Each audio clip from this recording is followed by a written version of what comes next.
The conference room on Earth was silent when the transmission ended. Nobody spoke for a long moment. The screen where Ambassador Daniel Price had been talking just seconds ago now showed nothing but static. General Richard Hayes stood up from his chair and walked closer to the screen. He pressed a button to replay the last few seconds.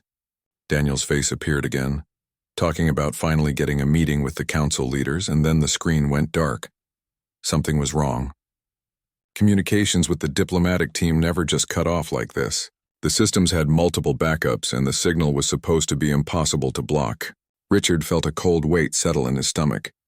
He had been a soldier for 30 years, and he knew the difference between a technical failure and something much worse.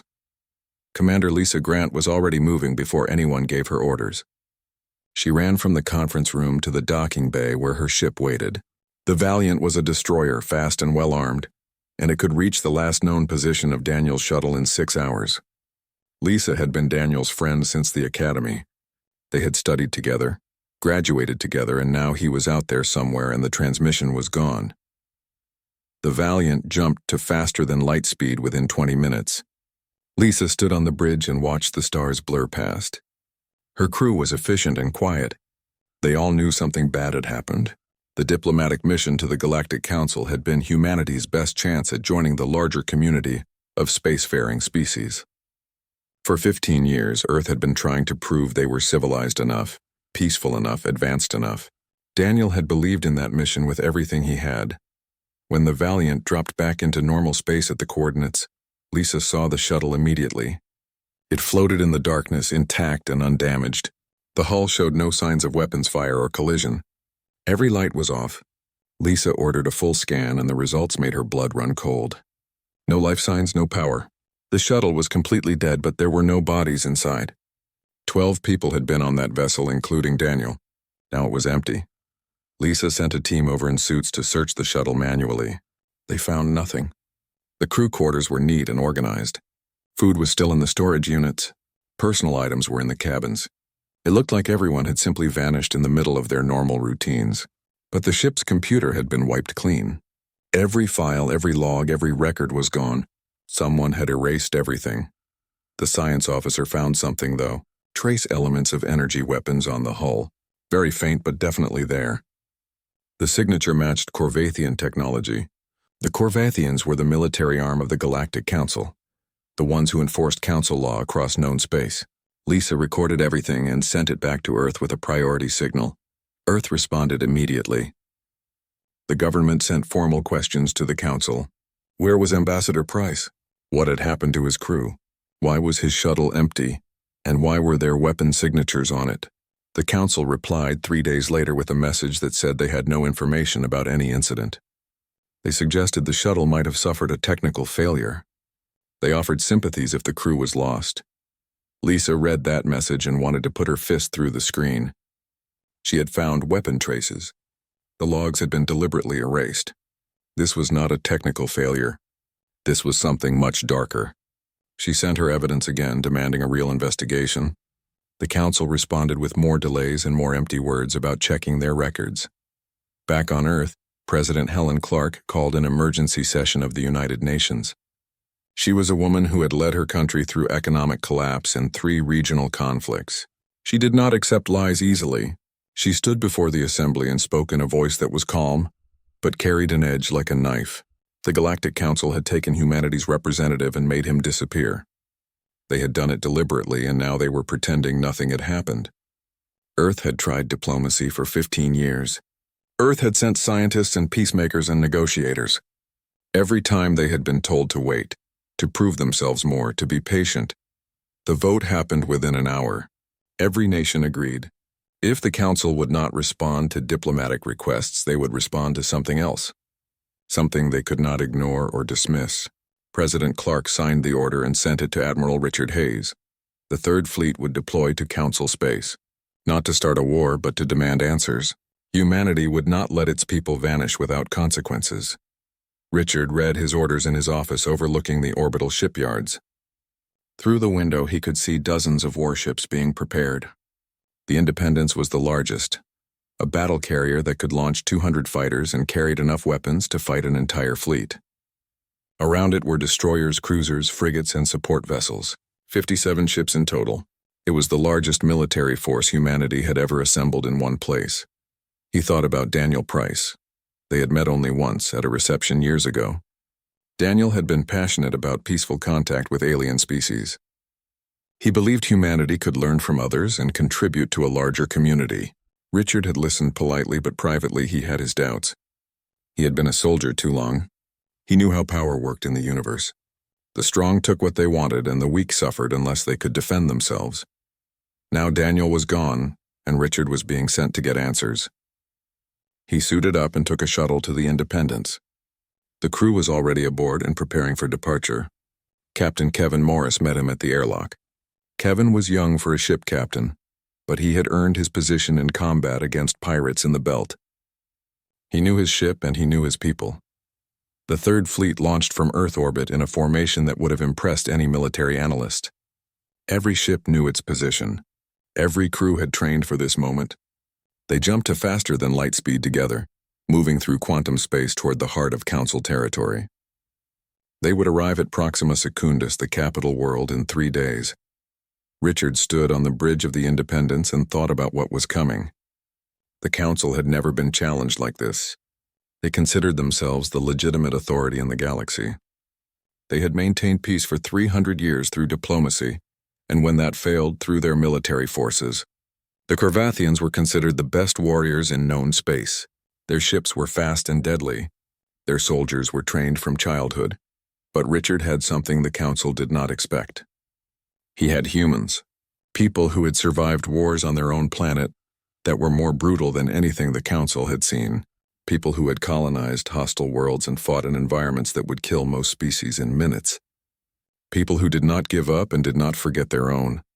The Council wanted to make Daniel Price disappear. They wanted humanity to accept it and move on. Richard smiled grimly as he watched the stars flow past. The Council was about to learn a hard lesson. Humans did not abandon their people. Humans did not forget, and humans could be very creative when someone made them angry. The Third Fleet jumped through quantum space toward its destination. Behind them, Earth watched and waited. Ahead of them, the Galactic Council continued with business as usual, not yet understanding what was coming.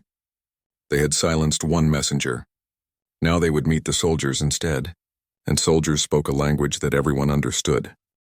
The Third Fleet appeared in Council space like thunder breaking across a calm sky. 57 warships dropped out of quantum space in perfect formation, their weapons powered up and their shields already active. At the center of the formation, the Independence broadcast a message in 14 different alien languages. The message was simple and direct. We have come for answers and we will have them. The Galactic Council had monitoring stations throughout their territory. Alarms went off in command centers across 3 star systems. Council Fleet Commander Thialix was in his office on the orbital defense platform when the reports came in. He was Corvathian, a species that had enforced Council law for 3 centuries. His people were the warriors of the galaxy, feared and respected by every species that knew them. Thialix looked at the scan data and felt something he had not experienced in many years. Uncertainty. The human ships were unlike anything in the Council databases. Where most species built vessels that were elegant and efficient, the humans had built machines of war. The Independence was covered in armor plating and weapon systems. Every destroyer and cruiser bristled with guns and missile launchers. These were not exploration ships or even standard military vessels. These were ships designed specifically to kill other ships. He activated his communication system and sent a standard warning to the human fleet. This was Council space and they were in violation of treaty law. They had 60 seconds to power down their weapons and prepare to be escorted out of the system. If they did not comply, they would be destroyed. Thialix had sent this same message hundreds of times to pirates and rebels. They always complied or they always died. There was no third option. Captain Kevin Morris received the warning on the bridge of the Independence. He read it once, then looked at his communication officer and smiled. "Send them a reply," he said. "Keep it short." The officer nodded and transmitted 3 words back to Thialix. "Come and try." Thialix felt his body temperature drop. No one spoke to the Corvathian fleet like that. No one challenged Council authority so directly. He gave orders to his 30 cruisers. Move to attack formation and prepare to engage. The cruisers were the pride of the Corvathian Navy, powered by zero-point energy that made them the fastest warships in known space. Their energy weapons could slice through most armor like it was paper. Thalix had commanded these ships in dozens of battles. He had never lost. The Corvathian cruisers accelerated forward, their lance weapons beginning to charge with deadly energy. Thalix expected the humans to retreat now that they saw real military power coming at them. Every primitive species did the same thing when faced with council might. They talked big until the shooting started, then they ran. The human fleet did not run. Instead, it split into 3 separate groups with a precision that shocked Thalix. Each group moved to a different position, creating a triangle formation around the approaching Corvathians. Then fightercraft began launching from the human carriers. Hundreds of small ships poured out of the launch bays, spreading into attack patterns that Thalix had never seen before. The fighters moved with aggressive confidence, not like scared pilots facing superior forces, but like hunters who had found their prey. The first volley came from the Corvathian cruisers. Energy lances shot across space, brilliant beams of concentrated power. Thalix watched the targeting computers track the human ships. Direct hits on at least 6 vessels. But something was wrong. The human ships had defensive systems that the scanners had not detected. Streams of metal projectiles shot out from the human vessels, creating walls of tungsten that intercepted or deflected most of the energy beams. The few shots that got through hit shields and armor that absorbed the damage without critical failure. Then the humans fired back. Thalix saw the weapon signatures and did not understand what he was seeing. These were not energy weapons. These were railguns, magnetic accelerators that threw solid projectiles at incredible speeds. The technology was ancient, something most species had abandoned thousands of years ago in favor of more sophisticated energy weapons. But the humans had refined it into something terrifying. Tungsten rounds crossed the distance between the fleets in seconds. They hit Corvathian shields with kinetic force that the shields were not designed to handle. 3 cruisers lost their primary shields immediately. One took a direct hit to its reactor section and went completely dark, power failing across all systems. The ship began to drift, lifeless in space. Thalix stared at his screens in disbelief. His finest cruiser had been crippled in one shot by a primitive kinetic weapon. All ships evasive maneuvers, he ordered, his voice tight with stress. Target their flagship with concentrated fire. The Corvathian cruisers changed course, trying to avoid the devastating railgun fire. They focused their energy lances on the Independence, hoping to overwhelm its defenses with pure firepower. But the human battle carrier was built to take punishment. Its layered shields and thick armor absorbed hit after hit, while its own weapons continued to fire without pause. Then the human missiles launched. Hundreds of them, streaming out from every destroyer and cruiser in the fleet. Thalix had fought against missiles before. They were easy to shoot down or avoid. But these human missiles were different. They had guidance systems that tracked their targets and adjusted course mid-flight. They had fusion warheads that delivered explosive force far beyond what their size suggested. And there were so many of them that shooting them all down was impossible. The Corvathian shields were designed to stop energy weapons. They did almost nothing against explosive force. Missiles struck cruiser after cruiser, detonating against hulls and tearing through armor. More ships went dark. More ships began venting atmosphere. Thalix ordered a retreat, but it was already too late. The human fighters had moved into close range and were attacking with precision that spoke of extensive combat training. They targeted weapon systems and engines, crippling ships rather than destroying them outright. The battle lasted 47 minutes. When it ended, 19 Corvathian cruisers were disabled or destroyed. The human fleet had taken damage, but nothing critical. 2 destroyers were badly hurt and would need repairs. 1 frigate had been lost with all hands when a lucky shot penetrated its reactor shielding. But the humans held the field. They had won decisively against the Council's finest military force. Thalix sat in his command chair and tried to process what had happened. His entire understanding of warfare had been challenged in less than an hour. The humans did not fight like any species he had encountered. They used brutal kinetic weapons alongside guided missiles and overwhelming fighter superiority. They had turned combat into a science of destruction. Admiral Richard Hayes broadcast another message from the Independence. This one went to the entire Council, not just the military forces. We will remain in orbit until you return our people or provide proof of their fate. Any attempt to remove us by force will be met with appropriate response. You have seen what happens when you challenge us. We did not come here to conquer. We came for answers. Give them to us. The message spread across council space within hours. Every species, every government, every military force received it. They also received the battle data from Tyalix's defeated fleet. The implications were staggering. Humanity had challenged the council's authority and won. The Corvathians, who had maintained peace through military superiority for 3 centuries, had been beaten by a species most council members considered primitive. On Proxima Secundus, the Council Prime convened an emergency session. They had expected the humans to make noise and then back down when faced with real military power. That had been a catastrophic miscalculation. Now they had a human fleet sitting in their space, having destroyed a significant portion of their best warships, and demanding answers the Council did not want to give. The Council debated for hours about what to do next. Some wanted to negotiate. Others wanted to call up the entire Council fleet and overwhelm the humans with numbers. But the battle data was clear. The humans had superior weapons technology and their crews were experienced warriors. A larger battle might drive them off, but the cost would be enormous. While the Council argued, Admiral Hayes maintained his blockade. His ships spread out around Proxima Secundus, creating a net that nothing could pass through without his permission. He made it clear to every ship that approached. Turn back or identify yourself. Any vessel that did not comply would be considered hostile. The Council's trade routes were disrupted. Their authority was being openly defied, and there was nothing they could do about it without risking another devastating battle. The galaxy watched and waited. For the first time in 300 years, someone had stood up to the Council and survived. The humans had shown that the Council's military power was not invincible, and they were still there, still demanding justice for their missing people, still refusing to back down. The message was clear to everyone watching. Humanity would not be ignored. Humanity would not be dismissed, and humanity definitely would not be silenced.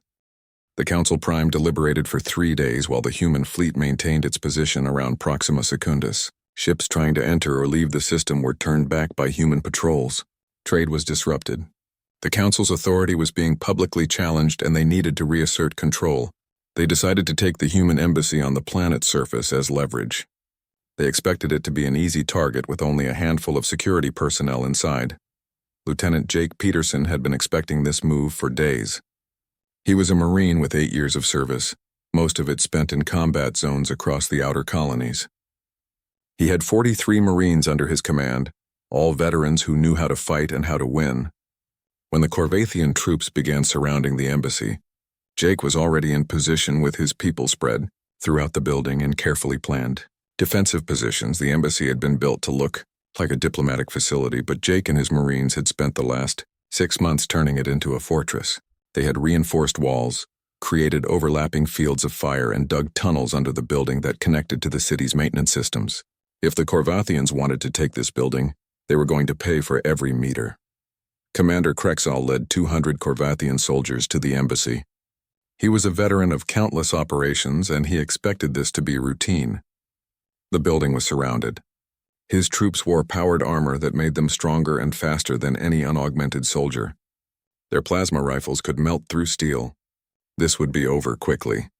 Jake watched the Corvathians take positions through the embassy's security cameras.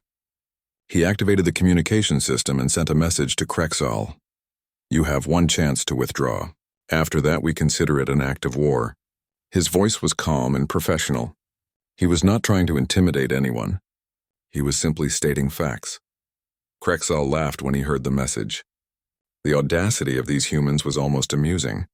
200 of his best soldiers against 43 Marines in a building with nowhere to run. He gave the order to breach the main doors. His lead squad moved forward with shaped charges to blow the reinforced entrance open. They never got the chance to use them. Jake had positioned his Marines in the windows and on the upper floors with clear sight lines to the approaches. The moment the Corvathian troops entered kill range, the Marines opened fire. Not with plasma or energy weapons, but with conventional firearms loaded with armor-piercing rounds. Bullets designed specifically to punch through Corvathian combat suits. The Corvathians had fought many species over the centuries. None of them used such primitive weapons anymore. Their shields were optimized to deflect energy. and their armor was designed to resist heat and plasma. Against high-velocity metal projectiles, the shields did almost nothing. The lead squad went down in the first 3 seconds. 6 soldiers fell with holes punched through their armor at the joints and weak points.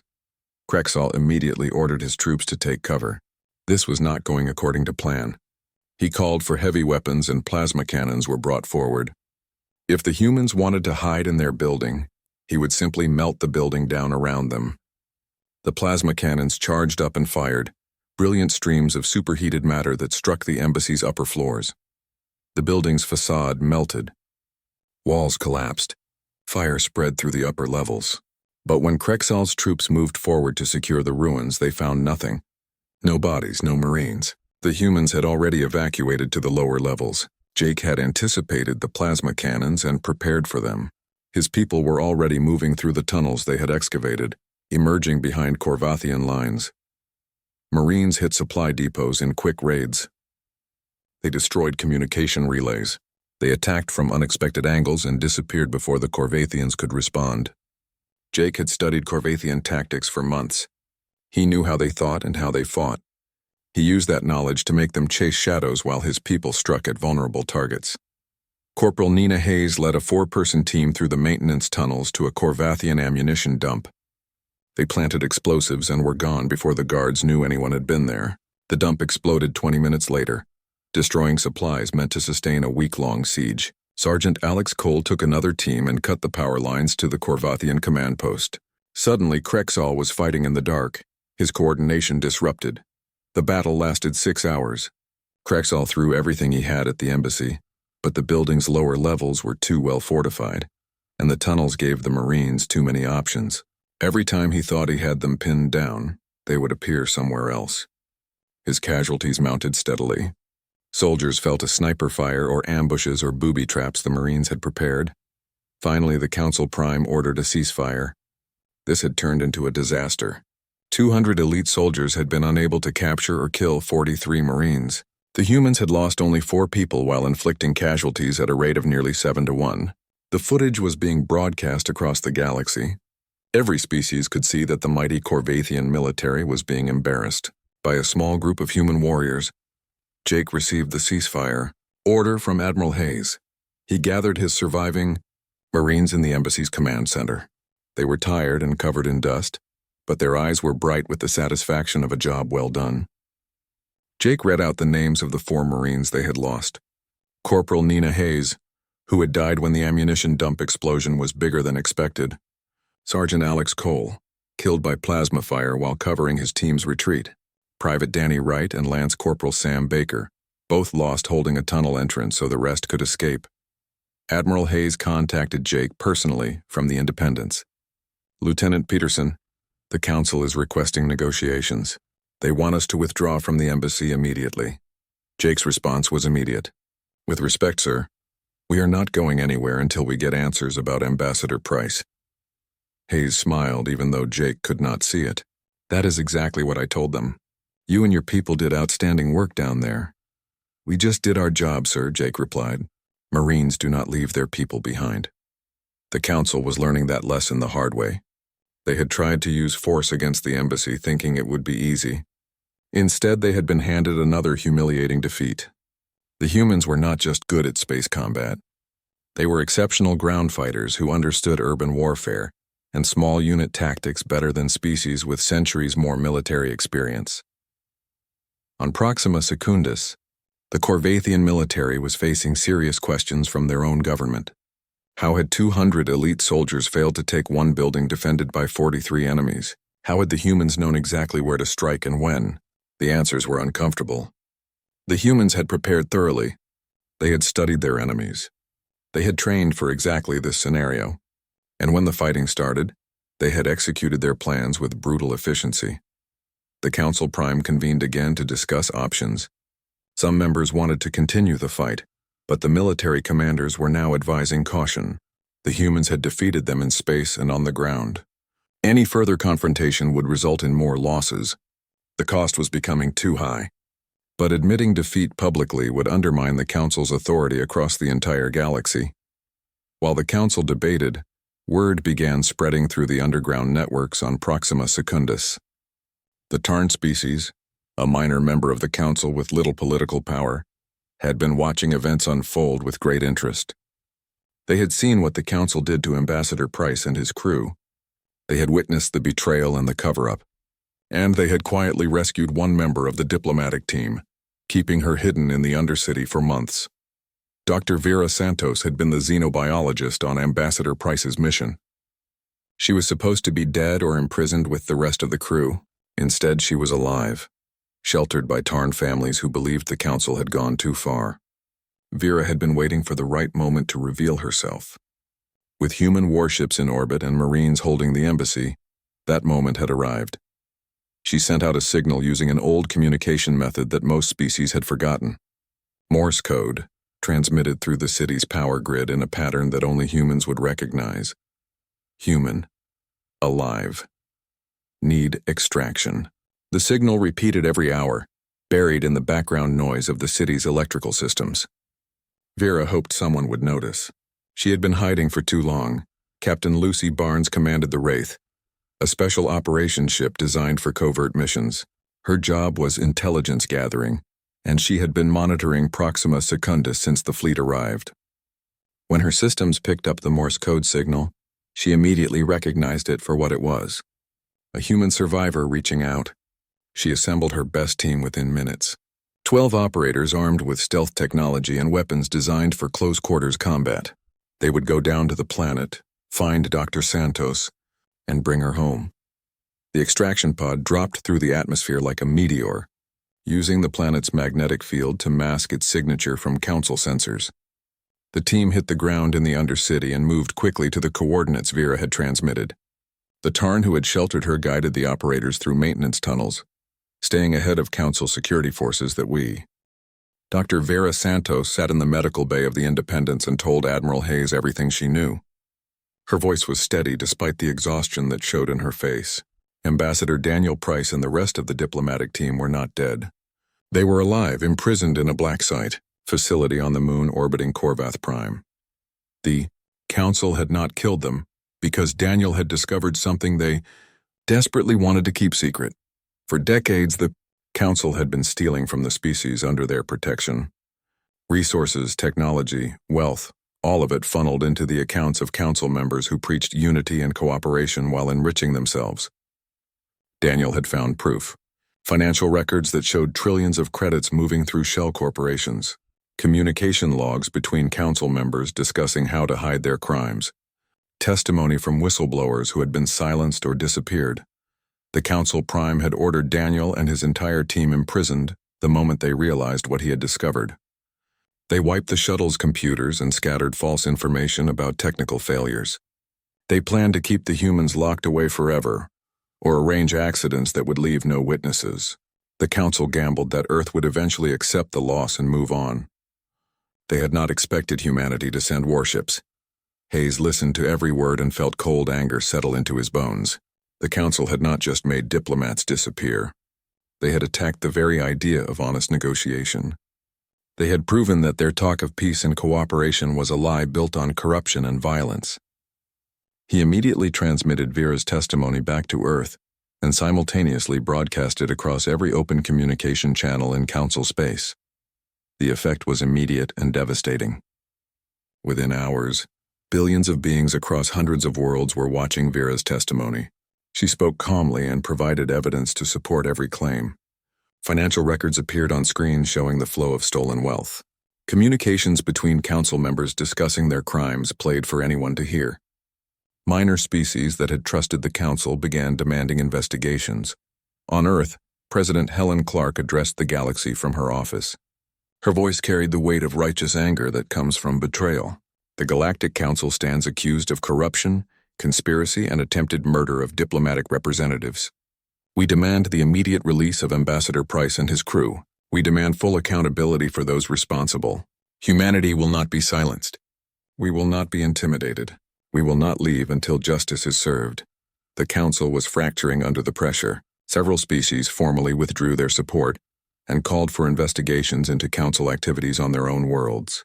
The Corvathian military was facing internal revolt, as younger officers questioned why they were defending leaders who had lied about human capabilities and imprisoned innocent diplomats. The entire structure of galactic governance was shaking. The Council Prime called an emergency session that lasted for 2 days. They argued about how to respond. Some wanted to continue denying everything, but the evidence was too strong. Others wanted to release the prisoners quietly and hope the scandal would fade. But the hardliners insisted that giving in to human demands would destroy what remained of Council authority. They were trapped by their own lies. Finally, the Council Prime made a decision. They would offer negotiations on neutral ground. They would discuss the possibility of releasing the prisoners in exchange for human withdrawal from Council space. It was a delaying tactic, a way to buy time while they figured out how to salvage the situation. But Admiral Hayes accepted the offer. He would send representatives to negotiate. However, he made one thing absolutely clear to the Council.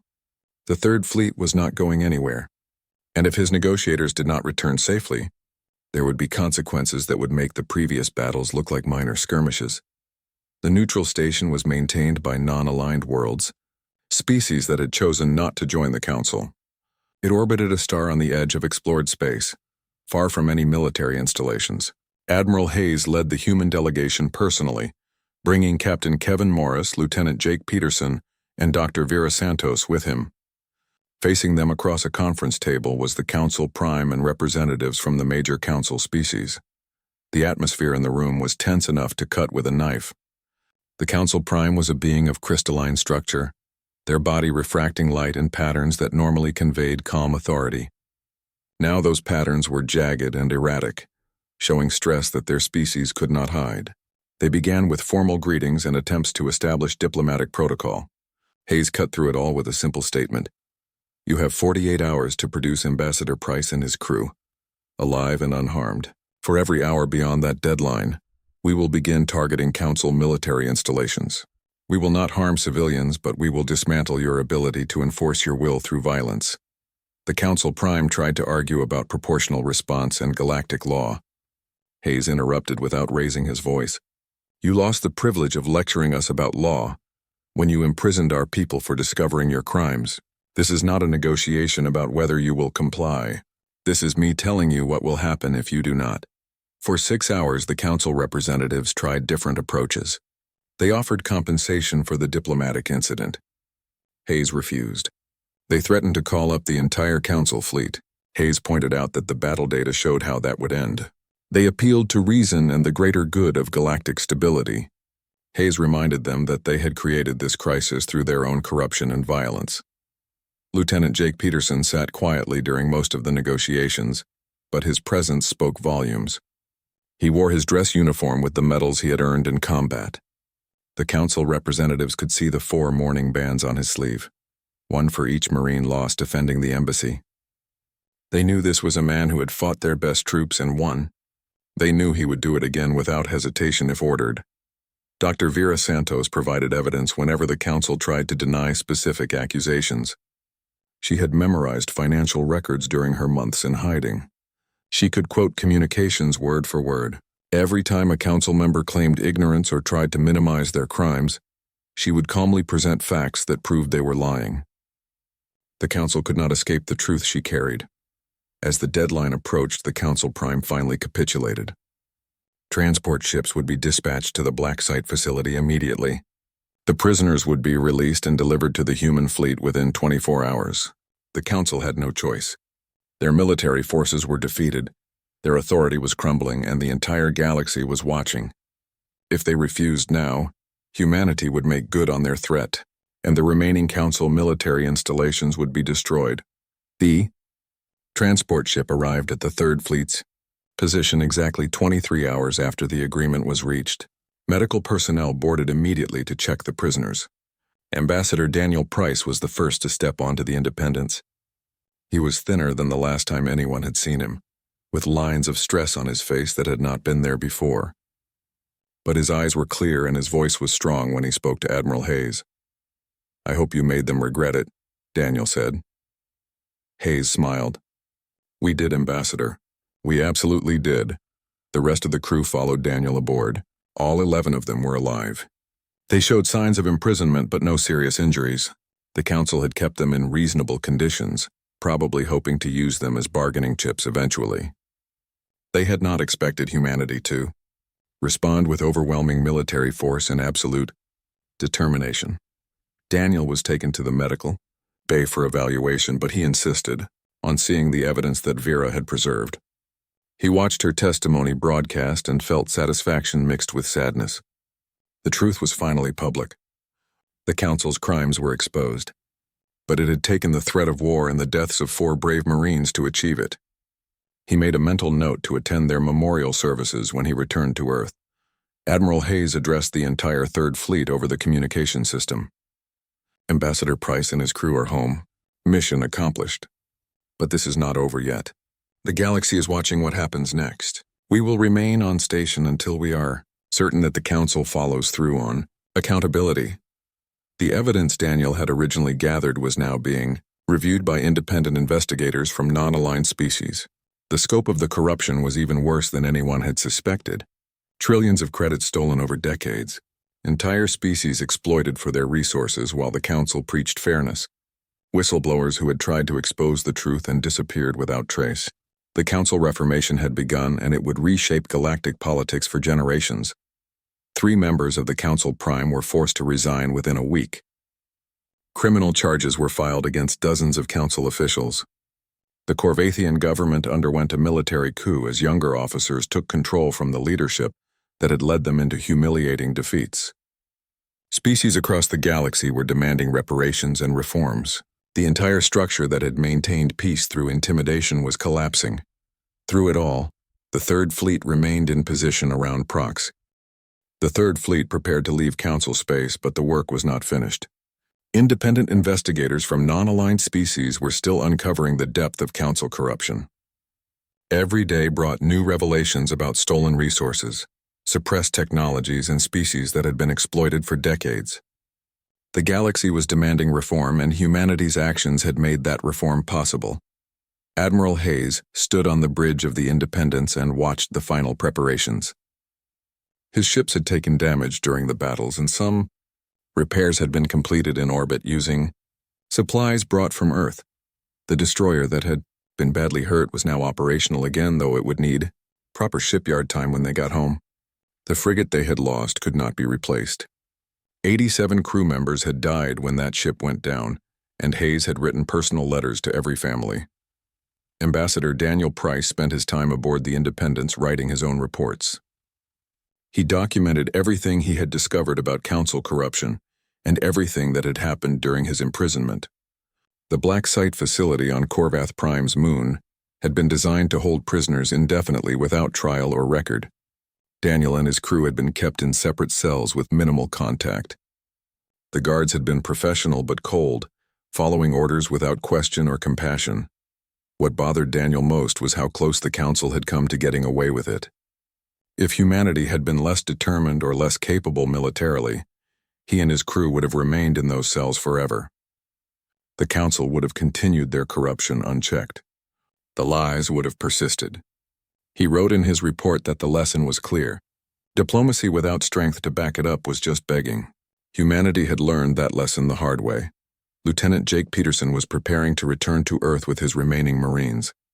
He had submitted his after-action report detailing the defense of the embassy and the tactics his team had used. The report was already being studied by military academies across human space. What 43 Marines had accomplished against 200 elite Corvathian soldiers would be taught as a textbook example of defensive warfare and urban combat. Jake visited the memorial wall that had been set up in one of the Independence's corridors. 4 names were engraved there with their ranks and the date they had fallen: Corporal Nina Hayes, Sergeant Alex Cole, Private Danny Wright, Lance Corporal Sam Baker. Jake had known each of them personally. He had trained with them, fought alongside them, and now he would carry their memory for the rest of his life. He placed his hand on the wall and made a silent promise. Their sacrifice would not be forgotten. Captain Lucy Barnes and her Special Operations team received commendations for the extraction of Dr. Vera Santos. The mission had been flawless, executed with precision under difficult conditions. Vera herself had recovered from her ordeal and was working with the investigators, providing testimony and evidence that was crucial to understanding the full scope of council crimes. She had lost months of her life hiding in the Undercity, but her survival had made all the difference. On Earth, preparations were underway for the fleet's return. President Helen Clark had declared a day of remembrance for those who had fallen during the operation. Memorial services were planned in every major city. The families of the lost crew members would be honored and the bravery of all who had served would be recognized. But there was also a sense of pride that went beyond simple military victory. Humanity had stood up for its principles and refused to back down in the face of overwhelming institutional power. The Council Prime was no longer in power. The 3 members who had resigned were facing criminal charges that would likely result in imprisonment. New leadership was being selected from among the less corrupt council members, though there was serious discussion about whether the entire council structure needed to be abolished and replaced with something more democratic and transparent. The Corvathian military had new commanders who were already reaching out to human military leadership about establishing proper diplomatic and military protocols. Several species that had been victimized by council corruption were now looking to humanity as a potential ally. They had seen that humans kept their word and fought for justice even when it was difficult. Trade negotiations were beginning. Cultural exchanges were being planned. The galaxy was reorganizing itself around new power structures, and humanity was going to be a major player in that new order. Admiral Hayes received a communication from the Tarn Elders, the species that had sheltered Dr. Santos. They thanked humanity for exposing the Council's crimes and asked if Earth would be interested in establishing formal relations. Hayes forwarded the request to President Clark with a recommendation to accept. The Tarn had shown courage and moral integrity when it mattered most. They deserved to be recognized as friends. The day finally came for the Third Fleet to depart. Every ship was ready, crews were at their stations, and course calculations were complete. Hayes gave the order, and the fleet jumped to faster than light speed as one. Behind them, Proxima Secundus continued its orbit around its star. The planet looked peaceful from space, but everyone knew that nothing would be the same. The Council's authority had been broken and a new era was beginning. The journey home took 5 days. When the fleet emerged into Earth's solar system, they were met by hundreds of civilian ships that had come out to welcome them home. News feeds from every nation broadcast the return of the victorious fleet. Not victorious because they had conquered territory or destroyed enemies for the sake of destruction, but because they had achieved their mission and brought their people home. The Independence docked at the orbital station where this had all begun weeks before. Ambassador Daniel Price was the first to disembark, walking slowly down the corridor where he had last seen the conference room and the static-filled screen. This time he was met by President Clark herself, who had come to the station personally to welcome him and the crew home. "Daniel," she said, embracing him briefly. "We thought we had lost you." "You almost did," Daniel replied. "But you sent the right people to find us." The crew of the diplomatic mission was reunited with their families in emotional scenes that were broadcast across Earth. Months of uncertainty and grief were released in tears and laughter. The 4 Marines who had fallen were honored in a ceremony attended by thousands. Their names were added to the memorial at Arlington, where all of humanity's fallen warriors were remembered. Lieutenant Jake Peterson stood at attention during the ceremony, his face carefully composed even as tears ran down his cheeks. Admiral Hayes gave interviews to the media explaining what had happened and why it had been necessary. He was careful to emphasize that humanity did not seek war or conflict. But when their people were attacked and their representatives imprisoned, there could be only one response. Strength had to be met with strength. Injustice had to be confronted. The galaxy needed to understand that humanity would defend its own. In the weeks that followed, the full impact of the Third Fleet's mission became clear. The Council reformation was proceeding rapidly. New laws were being written to prevent the kind of corruption that had flourished under the old system. Independent oversight committees were being established. Species that had been exploited were receiving reparations. The entire structure of galactic governance was being rebuilt on more honest foundations. Humanity was invited to join the Reformed Council as a full member with voting rights and representation. President Clark accepted on behalf of Earth, but made it clear that humanity would be watching carefully. They had learned that institutions could become corrupt and that eternal vigilance was the price of justice. Human observers would be present at every council session. Human auditors would review financial records. And the Third Fleet would remain ready to deploy if humanity's interests or principles were threatened. Ambassador Daniel Price returned to diplomatic service, but now he negotiated from a position of strength. Every species he met with knew that his words were backed by a capable military and a government willing to use it when necessary. His negotiations were more successful than any previous human diplomat had achieved. Trade agreements were signed. Technology exchanges began. Cultural programs were established. Humanity was becoming integrated into galactic civilization on terms of equality and respect. Lieutenant Jake Peterson received a promotion to captain and was assigned to train the next generation of Marines. He taught them the lessons learned at the embassy on Proxima Secundus: how to turn any position into a fortress, how to use intelligence and preparation to overcome superior numbers, how to fight with courage and discipline even when the odds seemed impossible. His students listened carefully because they knew he had proven every lesson in actual combat. Years passed and the events became history. Children on Earth learned about the Third Fleet and the mission to rescue Ambassador Price.